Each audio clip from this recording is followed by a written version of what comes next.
Good evening. This is the 5FM main news at 18:30 with Judith MWAPE. The headlines.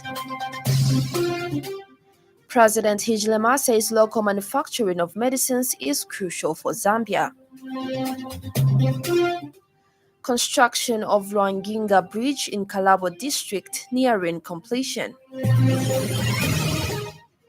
HIV rates drop in South Africa. And now the news in detail. President Hakainde Hichilema says local manufacturing of medicines is critical for Zambia, stressing that quality is of paramount importance to the international standards. President Hichilema said this when he delivered a message at the 3rd Annual International Conference on Public Health in Africa in Zambia. The head of state is happy that COVID-19 vaccine is being manufactured in some of the African countries. Speaking at the same function, Health Minister Silva Masebo has disclosed that government has begun to effectively implement the decentralization agenda with the support from the World Health Organization. Ms. Masebo said the Ministry of Health is the first sector where the decentralization has been implemented by the government and has further called for more support to that effect. The minister was speaking on the sidelines of the 3rd International Conference on Public Health in Africa as the minister conferred with the Director General of the World Health Organization, Dr. Tedros Adhanom. The minister has also reiterated that government has presented a number of areas which require support from the World Health Organization, such as a voice in the fight against cholera and achieving universal coverage through primary health care. A voice for us in fighting cholera and other neglected diseases, including cholera vaccine advocacy. I'm sure you are aware that we continue as Zambia from time to time getting outbreaks, especially in cholera. Now that the rains are here, the last 2 months now, we've had cholera in Lusaka here and 2 other places, 2 other districts. But in Lusaka, we've actually lost cumulative since it started. 14 lives have been lost, and cumulatively, about 700 cases have been confirmed. Home Affairs Minister Jack Mwimbu says Zambia has embarked on an enhanced refugee protection through the modernization of refugees' host communities and settlement approach. Mr. Mwimbu says this is in pursuit of providing robust international protection and fulfilling commitments made at the 2019 Global Refugees Forum.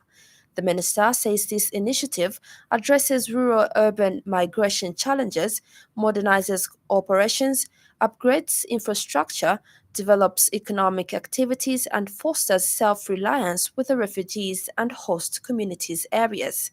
Mr. Mwimbu, who was represented by the Permanent Secretary, Dickson Matembo, says the project has garnered support from international organizations such as the World Bank, the African Development Bank, Japan International Cooperation Agency, and the American Embassy. He says the efforts are underway for the electrification, job creation, and socio-economic development in refugee settlements. He says the recent approval of the National Refugee Policy and the project implementation signifies Zambia's commitment to world-class refugee protection, management, and improved care for the host communities. The minister was speaking when he officiated the National Refugee Forum stakeholder consultations on the Global Compact on Refugees. Chilanga Cement plc has reaffirmed its commitment to corporate social responsibility with a donation of 100 desks to Sosco and Linda community schools in Chilanga district. The donation is aimed at addressing the critical need for adequate learning infrastructure for schools in Chilanga district. Speaking during the ceremony, Chilanga Cement Chief Executive Officer Chai Jinping expressed enthusiasm about the initiative, stating that education is a powerful tool for societal development. He further emphasized that Chilanga Cement, as a member of the Washing Group, will keep supporting the government's efforts in providing such services. And the Chilanga Member of Parliament, Sipo Lazo, thanked the company for the gesture and emphasized the importance of collaborative efforts to address educational challenges in the district.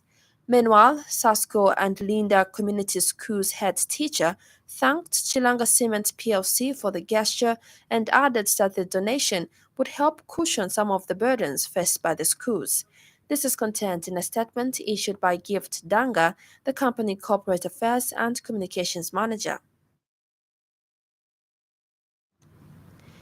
Opposition Economic Front chairperson for Information and Media, Fides Nsensema, has urged the UPND administration to complement the Bank of Zambia's effort in stabilizing the exchange rate by enhancing productivity and utilizing the resources available in the country. Mr. Nsensema says the country needs to produce and export more because that is the only sure way to managing and stabilizing the exchange rate, which is currently under pressure. He says the continuous upgrade adjustment of statutory reserve ratios by the Bank of Zambia will not stabilize the exchange rate, but rather constrict the economy by sweeping and pushing away money from the economy whose system has no liquidity in circulation.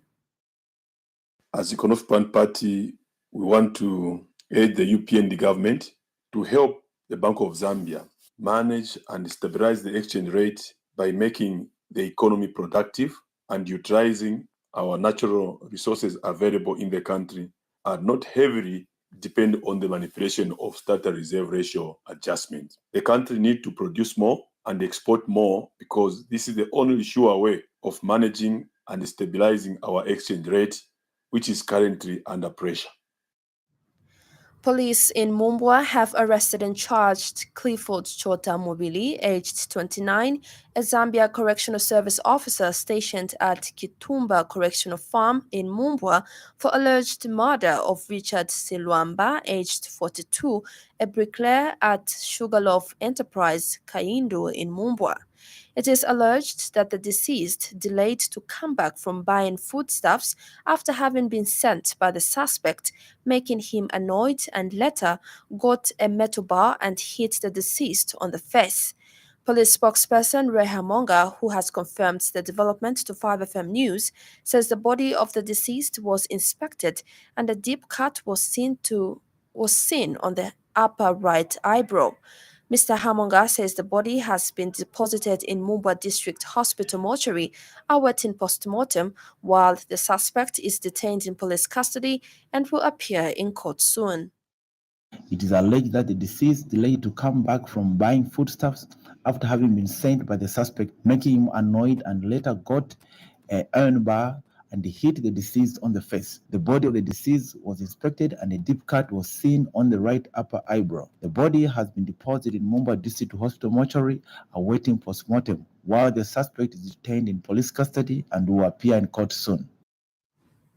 Zambia National Service Eagles Ladies Club patron Angela Solochi has appealed to institutions of goodwill, business houses, as well as well-wishers to come on board and assist ZNS in areas it may be lacking. Speaking during the donation of assorted medical items, among them linen and equipment, worth 696,000 kwacha to ZNS Charles J. Nyirenda Hospital this morning, Mrs. Solochi says the gesture will without doubt help the service save funds which may be directed to the procurement of critical drugs and advanced medical equipment. She further said the items will help in lessening the burden of the hospital and will provide not only the required comfort to the patients, but also a good environment that supports the healing process of patients. Mrs. Solochi added that the service has been modernizing its health facilities to improve healthcare delivery and thereby effectively responding to the growing demands of patients seeking medical attention.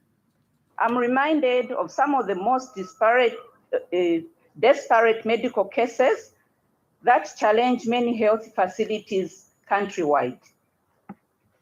Today's event also marks a pivotal moment in our commitment to to advancing quality health care, which not only the uniformed do readily access, but even the civilian communities.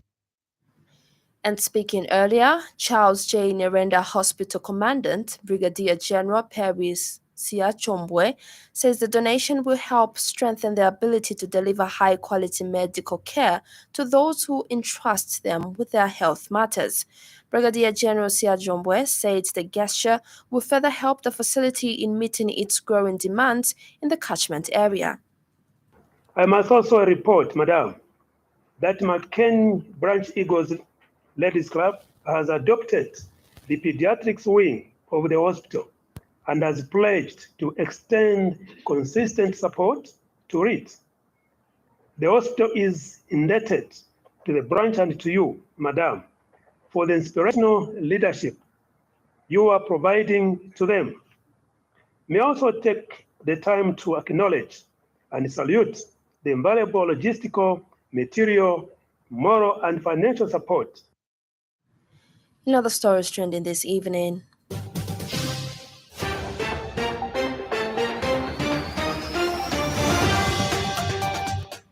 the Disability Rights Watch has urged the Electoral Commission of Zambia to address the accessibility challenges highlighted in the recent monitoring report by the Christian Churches Monitoring Group during the continuous registration of voters. Power utility firm ZESCO and First Quantum Minerals Limited have signed a 10-year power supply agreement which is aimed at securing power supply to its customers. Up next to business news. 5FM Radio Business News. We mean business. Keep you current in commerce, trade, and industry, local and global. It's our business to keep you informed about business. The Road Development Agency has disclosed that the construction works of the 142 meters Lwanginga Bridge in Kalabo District in Western Province has now reached at 100% complete. The agency says works on the 1.8-kilometer embankment connected to the next bridge across the Silanda River has also reached an advanced stage with progress standing at 80%. In a statement posted and monitored by 5FM News on the official page, the agency says in addition, the construction of the Cylinder Bridge with a span of 129 meters is nearing completion. The statement says the connecting road between the two bridges will be constructed to bituminous standards. The agency adds that to avert the flooding between these two bridges, 3 box culverts are also being constructed to more climate-resilient standard. The agency has added that the 2 of these box culverts have already been completed and works on the remaining box culvert are progressing well, with the project expected to be completed by the end of 2023. 5FM Radio Business News. We mean business. Keep you current in commerce, trade, and industry, local and global. It's our business to keep you informed about business. And now in foreign news, South Africa has recorded a fall in the number of people living with HIV, according to a new survey released on Monday. The study, conducted by the Human Sciences Research Council, found that 12.7% of the country's population is infected with the virus that leads to AIDS. The number was down from 14% when the survey was last conducted 5 years ago. Here's a roundup from the BBC. Sierra Leone's information minister has said Sunday's armed attacks on key installations amounted to a planned and coordinated attack on the security of the country. But Chanobah told the BBC the culprits, including current and former military officials, had failed. He said those captured were being interrogated. Leaked documents obtained by the BBC suggest the United Arab Emirates has been using its role as host of this year's UN climate talks as an opportunity to strike oil and gas deals. The COP28 summit begins on Thursday in Dubai. Officials in Western India say at least 24 people have been killed in lightning strikes and rains during intense storms in the state of Gujarat. Meteorologists say such heavy rains are not common in the state of winter, and the fierce downpour caught many off guard. The rains have damaged houses and killed livestock. Health officials in Pakistan have launched a nationwide polio campaign to immunise children under 5. They expect to vaccinate about 40 million children during the next 5 days. Pakistan and Afghanistan are the two countries where the wild polio virus is still. And finally, in sports news, China-based Copper Queens captain Barbara Banda and her Israel-domiciled counterpart Rachel Nachula have arrived in Luanda ahead of this Wednesday's Women's Africa Cup of Nations qualifier against Angola. The Ethiopian Airlines flight carrying the duo touched down at Quatro de Fevereiro International Airport at 12:25 hours local time. The duo's arrival brings the total number of players in the Copper Queens camp to 19. Madrid CFF forward Rachel Kundananji is on her way to Luanda and will arrive Tuesday morning. The Angola versus Zambia second round first leg qualifier will be played at 17 hours with the return leg set for Levi Mwanawasa Stadium in Ndola on 5th December 2023. And now the weather report brought to you by Classic On.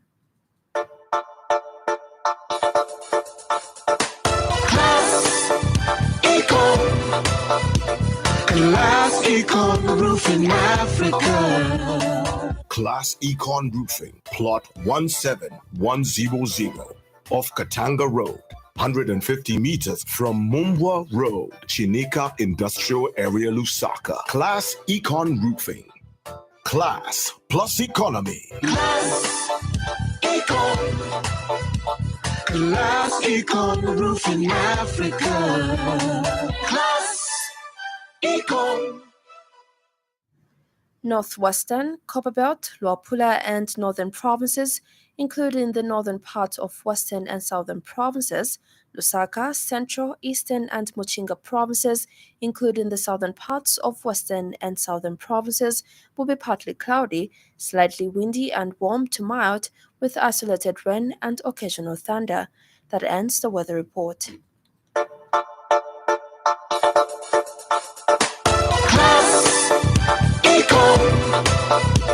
Class Econ Roofing Africa. Class Econ Roofing, plot 17100 off Katanga Road, 150 meters from Mumbwa Road, Chinika Industrial Area, Lusaka. Class Econ Roofing. Class plus economy. Class Econ. Class Econ Roofing Africa. Class Econ. And that item brings us to the end of the news this evening. But before we go, a recap of the top stories.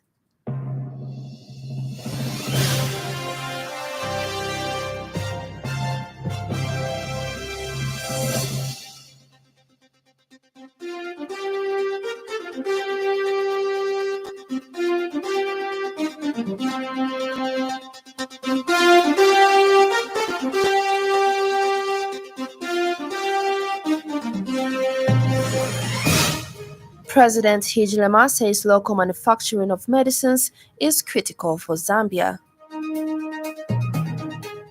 Construction of Lwanginga Bridge in Kalabo District nearing completion.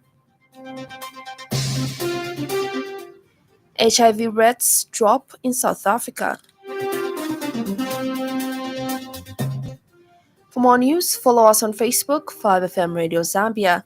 On behalf of the entire news crew and the technical department, thank you for listening to the Happy World of 5FM. Stay safe and stay tuned to 5FM Radio. I'm Judith MWAPE. Good evening.